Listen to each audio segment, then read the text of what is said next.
Today we're taking a look at what we consider to be the 5 most interesting boss fights in the Batman Arkham series. And by interesting, we mean the best gameplay, most innovative. I suppose it actually follows some sort of boss pattern that makes sense. Nate, you're here today, again. Yeah, I am here. So do you live here now? Only on Tuesdays and Thursdays. Okay, sounds good. Well, we like having you here. And I'd like to address one thing.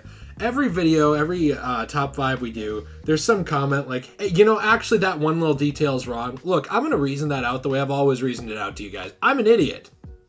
That's one way to put it. That's it. There's not a defense to it. I'm an idiot.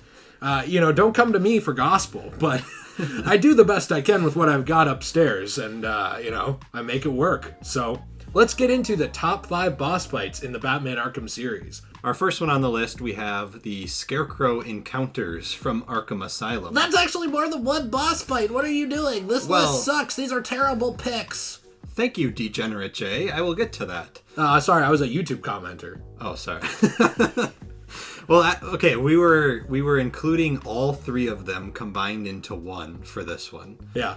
Because we thought all 3 really defined the character Scarecrow in that game.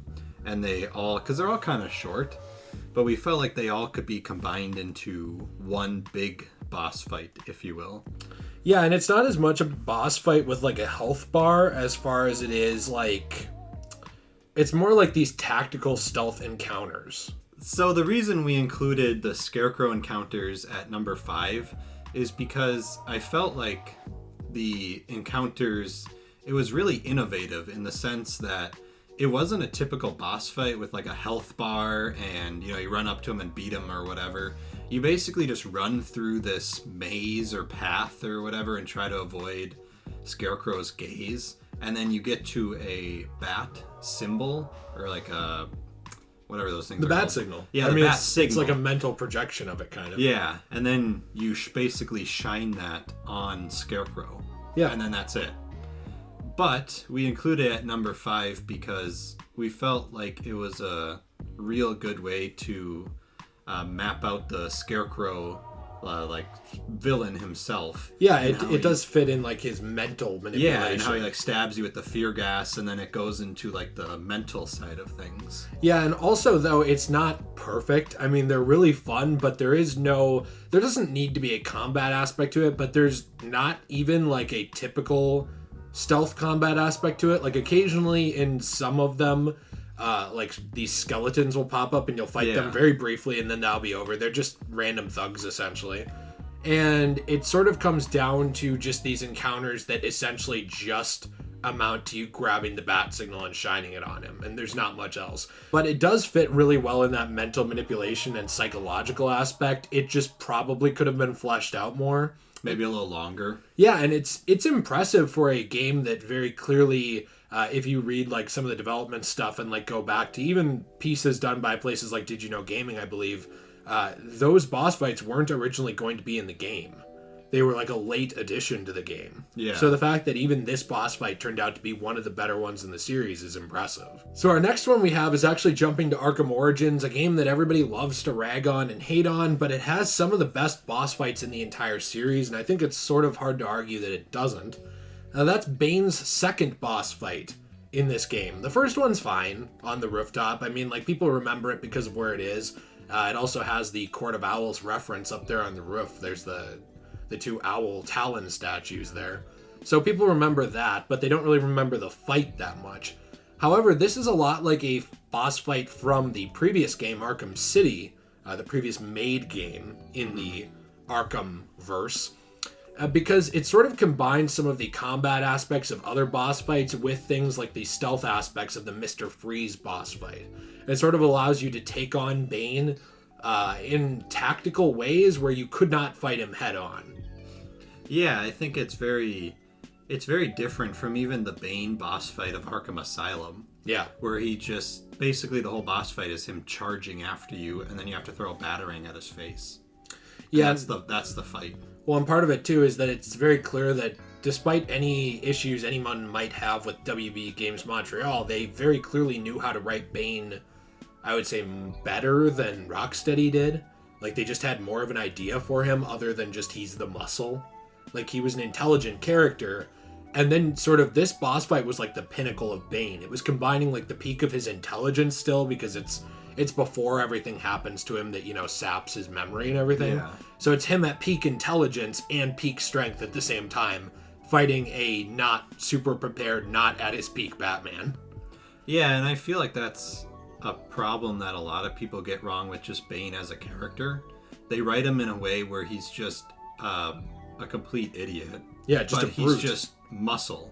And he just runs after Batman, basically, and tries to, like, break his back. And that's it. That's literally his character. He's just a meathead who, like, knows one move, backbreaker. Yeah, exactly. But the thing is, if you read, like, Nightfall, like, the storyline that really popularized Bane for the general audience, he's not that at all. Yeah. I mean, he's brilliant.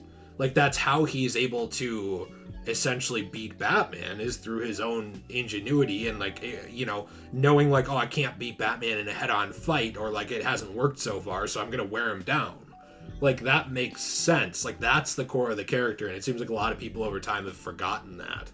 Yeah, and I feel like WB Games Montreal really took a lot of those elements and included it into this fight. Yeah. Into making Bane not just a meathead, but they actually made him an intelligent, in a way, character. Yeah, and there are some issues here. Like, obviously, you know, you can sort of spam, like, vent takedowns and stuff here. Yeah. But it's also an issue that sort of, it goes throughout the whole series, and it's not contained to this fight, because you have Batman capable of taking down enemies in so many ways that there's no way to account for all of them when you design a boss fight. And with all those ways, you know, up in the air that he can use, this is still one of the best fights in the series. Our next one is actually also from Arkham Origins. 3 of them are. Yeah. This one is Firefly from Arkham Origins. Now, you might remember Firefly from Arkham Knight. That's certainly going to be on its own list as being terrible. But that's not the one we're talking about. No, absolutely not. That is just chasing him down with a car.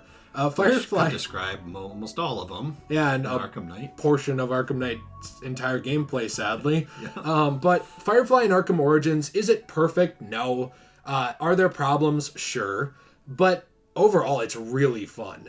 And there's a lot of, like, interesting, I almost like action game or like Dark Souls-y, like dodge maneuvers you have to do to sort of get out of the way of Firefly's flamethrowers and stuff like that, and timing that you have to get down, that I think are really an interesting way to take it. I remember after this boss fight, it really made me love Firefly. Yeah, he's really interesting. Yeah, I just thought the boss fight was very cool. It was very, I don't want to use the bad pun, explosive, but it was actually like really cool. Yeah. You know, in the sense where you're fighting and... You know, and then there's the part where you can, like, grapple onto him and, like, go around the bridge. Yeah, and it's actually a well-done QuickTime event. Yeah. Like, which you don't see a lot of in games. QuickTime events are usually pretty garbage. Exactly. Especially Kingdom Hearts. Oh, yeah, Kingdom Hearts does a lot of them. You know, some of them were fun in the second one, but there's way too many. Oh, yeah. But yeah, there's sort of a dramatic element of the game building up to this fight, essentially between Batman and Gordon. Like, so, you know, Firefly had planted all these bombs along the bridge, and Batman's going and taking them out one at a time, and he's not able to get to all of them. He's only able to get to 2 out of the 3 of them, essentially. And then he has to encounter Firefly, and Firefly still is able to, in Batman's mind, blow up the bridge at that point. So, like, there is a sense of suspense and tension to that. Like, oh man, if I don't take out Firefly here, like, he's going to kill a lot of people. Right. Only later is it revealed that obviously Gordon's men got to the last one. But that sense of tension and, like, even friction between, like, Batman and Gordon building up that whole time into this encounter with Firefly, I was gonna say firefight, actually made, like, the whole boss battle feel more interesting and dramatic, I think, too, and added to the tension that you feel while playing it. The fourth one we have is another from Arkham Origins. They're not all from Arkham Origins. That's actually Deathstroke. This is a lot of people's favorite in the series. It certainly is one of ours. We love the combat gameplay of this. Now, while I personally don't always have the, I guess I would say, timing down of this fight, like, A lot of people can just do it very easily without getting hit. For some reason, I can't always. This was actually a very difficult one for me because I can't get that timing down. Yeah, it can be a little difficult, I think, too. And, you know, you can take advantage of a lot of things like the beatdown and even the instant takedown to sort of take down his health. But you need to be able to, like, avoid his hits. You need to counter when he uses the remote claw to try to throw things at you. There's a lot of different gameplay elements to this. Yeah, I think it's... Obviously, we were debating between this one and our number one pick, but as to which one's the best one. But I think why we have this one at number 2 is because it's so different than just a typical fight. Like, the boss fight is a fight, yeah. But it's a lot more than that. There's a lot of different gadgets that Deathstroke uses. There's different things that even Batman uses, like gadgets, blockings, you know. And it really was very intense. Like, I remember playing this and I just like had like my hands were sweaty, like like trying to block. Were your knees weak or were your arms heavy? Mom spaghetti. Okay, gotcha. So, yeah, it was fun. It was so fun. Yeah, and I think that it's impressive to me how a combat encounter between just Batman and one other guy can be so interesting. Like, this is a game series that prides itself on dropping Batman in a room with 30 people. Right. And that being part of what makes the combat so fun. This was just him and one person. Yeah, it's not Batman pinballing across the room against like 12 or 50 people or whatever. It's just him against Deathstroke. It also felt to me, now maybe it's just I haven't played the game in a long time, but it felt to me that this boss fight was also pretty long. It does feel long, yeah. I mean, people can do it pretty quickly if they know exactly what they're doing, Right. But if you're out of practice or you haven't played it in a long time or you just suck, like all the comments, well, not all, I get like 1 or 2 every video, like, this gameplay sucks, I don't really even care, but whatever. You know, like, if you're just not the best at the game, you're not MLG Arkham, yeah, it's not gonna be the fastest thing in the world for you at all. And I think it was a little frustrating for a lot of people to get the not getting hit by Deathstroke achievement during this. Yeah. But no, I played this on the Wii U, so there wasn't achievements. But... Well, there you go. You know, you had the superior game console. Exactly. Sadly, it wasn't the Armored Edition, but I know. What can you do? I do have the Armored Edition also. The final boss fight we have is I would not say from Arkham Knight. No, or Arkham Origins. No, actually, Arkham Knight wasn't even on this list. I know, that was the point I was bringing up. We thought about including the Red Hood boss battle from Arkham Knight with, I guess he was still Arkham Knight at the time. We thought about including it on the list as maybe number 5, but it's like, it's good, but it's certainly not one of the best. I mean, No. I think it stands out because they all suck in Arkham Knight. It was either that one, the Professor Pig one was good. Yeah, it's good. But that's really only so good because of the build up to it, I think. Right. Whereas something like Firefly, you have the build up and the well-designed gameplay of it. Where, you know, with Professor Pig, it was just that suspense of the murder mystery, I think. Right. I love the Batman takedown of Professor Pig. Oh, yeah. But anyways, off of Professor Pig, back to our number 1. To the actual number 1 is Mr. Freeze from Arkham City. Good old Victor Freeze. He would take some fries with that. You know what I'm saying? It's spelled close to the same way. I know what you're saying. Yeah. So he's obviously portrayed by Arnold Schwarzenegger.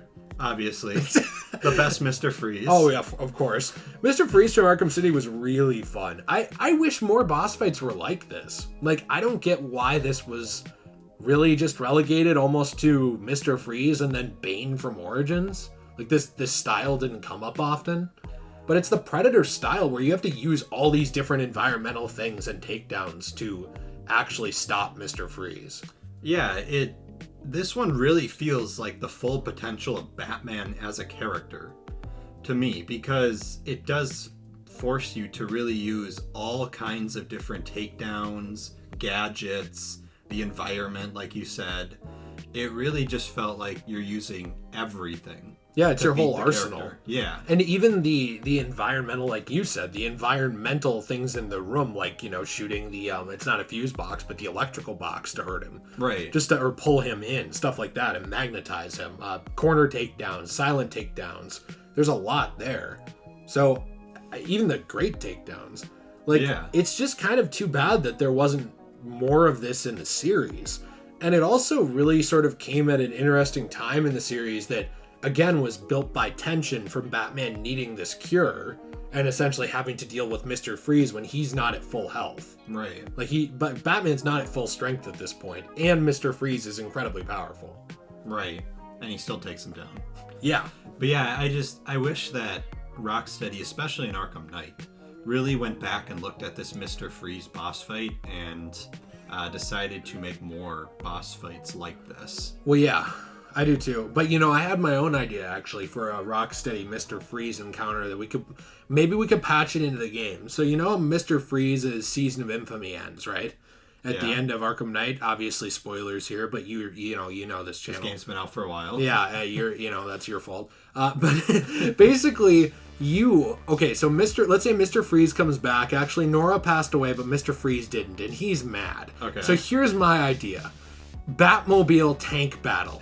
You have to go up against Mr. Freeze and shoot him with R2 or right trigger over and over again, right, with the tank? Yeah. And then at the end, you need to boost jump over a jump and hit him perfectly in the helmet with the Batmobile tank. But here's the thing. When you take it off, he was infected too, and he's the new Joker. Ooh. Yeah. I like it. Yeah, and he says, "Ice to meet you." And then he laughs, cut to credits. And then it says, "Joker will return in Batman Arkham Legacy Court of Jokers." What do you think? I like it. All right. Why aren't you a writer for this game? Maybe I am. Maybe this all has been to just field ideas, and all I've gotten out of comments is my vision goes red when I go into the comments section until I see the word Joker, and then it goes back to normal, and I just see positive things around it. So all I've gotten out of this entire channel is that people want more Joker, and we're gonna give it to them. You're just all I think about are positive comments. Is it just me? Or is Rocksteady's writing starting to rely more on the Joker out there? WB Games Montreal, please take notes. Hey, we hope you enjoyed the video and had some fun. A couple of goofs, couple of gags, a little laugh here and there, a little ha ha hee hee ho ho ha ha. Couple of idiots. Yeah, a couple of idiots just poking fun at some Arkham. So, we hope you had a good time. Please let us know in the comments what you think down below. Do you love the Arkham series? What are your favorite boss fights in the series? Do you hate me? Do you hate my gameplay? Is it awful? You know what? I'm going to make my gameplay awful just to spite you now. So there you go. Enjoy commenting about that. I'll see you in the next one. Have a fantastic day.